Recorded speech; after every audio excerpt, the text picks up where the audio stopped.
राजधानी शिमला के जिलाधीश कार्यालय के बाहर आज सीपीआईएम के कार्यकर्ताओं ने जोरदार प्रदर्शन किया, क्योंकि पिछले कई सालों से इजराइल और फिलिस्तीन के बीच भारी जंग छिड़ी हुई है और इसमें कई लोगों का नरसंहार भी हुआ है, जिसमें अधिकतर बच्चे और महिलाएं शामिल हैं।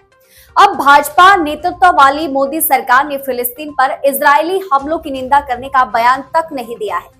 सीपीआईएम के नेता का कहना है कि भाजपा सरकार का ये फैसला है कि प्रधानमंत्री मोदी पहली बार इजराइल पर, आज तक हमारे देश कोई भी प्रधानमंत्री इजराइल नहीं गया है और मोदी सरकार इजरायली हमले की निंदा इसीलिए भी नहीं कर रही क्योंकि अदानी ने इजरायली हथियार कंपनियों और बंदरगाहों में बहुत बड़ा निवेश किया है। तो एक बड़ी वजह यह भी है कि आज प्रधानमंत्री नरेंद्र मोदी ट्वीट कर तक ये नहीं कह रहे हैं कि इजराइल के हमले की वह कड़ी निंदा करते हैं। फिलहाल उन्होंने ये भी कहा है एडिल कंपनी और अडानी मिलकर हैदराबाद में हथियार और ड्रोन बना रहे हैं। भारत से इजराइल को हथियार निर्यात किया जा रहा है और अडानी की कंपनियां हथियार के निर्यात में सबसे बड़ा योगदान अपना दे रही है।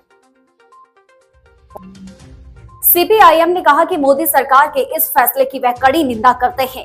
फिलहाल सीपीआईएम मांग कर रही है कि इजरायली हमलों को तुरंत रोक लिया जाए, क्योंकि बच्चों और महिलाओं समेत हजारों फिलिस्तीनी जनता का नरसंहार बंद किया जाए, क्योंकि वहां पर लगातार बच्चों और महिलाओं को निशाना बनाया जा रहा है। प्रधानमंत्री मोदी को भारत की विदेश नीति के तहत फिलिस्तीन के पक्ष में खड़ा होना और इजरायली हमले के खिलाफ बयान देना ही चाहिए।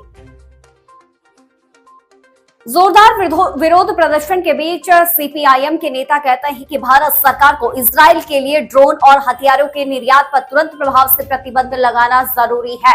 उन्होंने ये भी कहा कि विश्व शांति को बनाए रखने के लिए तुरंत युद्ध पर रोक लगाई जाए।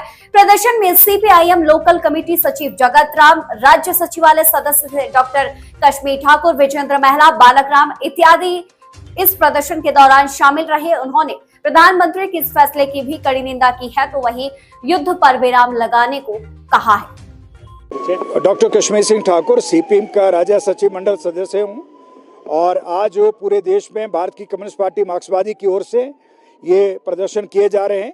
ये प्रदर्शन इसलिए हो रहे हैं क्योंकि इजराइल जो है लगातार हथियारी मुहिम 1 साल से चला रहा है।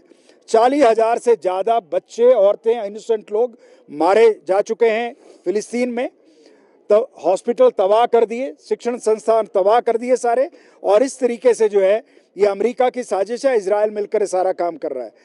शर्म की बात यह है, शर्मनाक बात यह है कि भारत सरकार, मोदी सरकार जो है वो भी इजराइल को हथियार बेच रही है और वहाँ जो बच्चों की और महिलाओं की हत्या हो रही है उसमें हमारी सरकार भी शामिल है, जो नाटक कर रही है, कभी फिलिस्तीन के लोगों के साथ एकजुटता का, कभी इजराइल के साथ एकजुटता का, कभी अमेरिका का दौरा का।